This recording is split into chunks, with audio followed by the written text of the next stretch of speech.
Em meio à campanha de imunização contra a Covid-19 e contra a gripe, uma outra vacina também é recomendada nesta época. É a pneumocócica, que previne pneumonias e meningites, voltada principalmente para quem faz parte do grupo de risco. Muita gente não compareceu para tomar o imunizante e, por isso, a dose sobrando.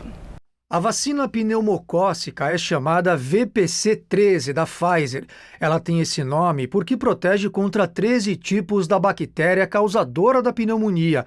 A mesma família de bactéria também pode causar meningites e otites em crianças.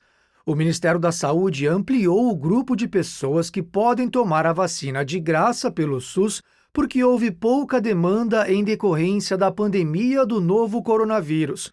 Com doses sobrando, a aplicação foi prorrogada até o dia 31 de agosto e passa a englobar quem tem asma, diabetes, fibrose cística, hepatopatias, que são doenças do fígado, síndrome de Down, Alzheimer, esclerose, imunodeficiências congênitas e ainda nefropatias, que são distúrbios nos rins. Antes da ampliação, a vacina da pneumonia já era oferecida a idosos e também em pacientes com HIV, oncológicos e transplantados de medula. O pneumologista Mauro Gomes, da Santa Casa de São Paulo, explica que a pneumonia tem os mesmos sintomas da gripe. Naturalmente, nesse período de inverno, no Brasil, historicamente, acontecem mais casos de pneumonia. Para se ter uma ideia, no Brasil, a pneumonia é a principal causa de internações no sistema público de saúde, no SUS, independente da Covid. Então, historicamente, a gente já tem muitas pneumonias. O que aconteceu esse ano explodiu por causa da Covid. Mas nós estamos falando das pneumonias bacterianas, onde o principal agente, o principal micróbio que causa essa pneumonia é chamado pneumococo.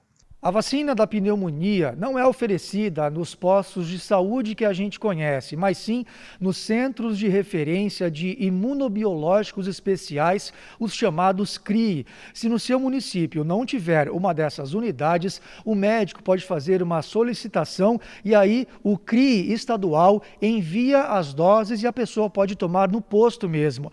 A pneumocócica é aplicada em dose única e é preciso levar um atestado médico indicando a comorbidade. Na rede privada de saúde, o imunizante está disponível para a população em geral.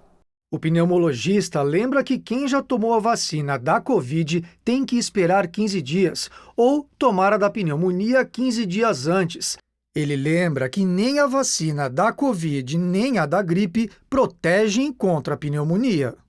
Muitas pessoas nem sabem que existem vacinas contra a pneumonia. A vacina contra a pneumonia pode ser tomada por qualquer pessoa em qualquer idade, mesmo sem grupos de risco nenhum. Apenas vai ter que ter um custo porque não vai estar disponível, porque não há vacinas para 200 milhões de pessoas.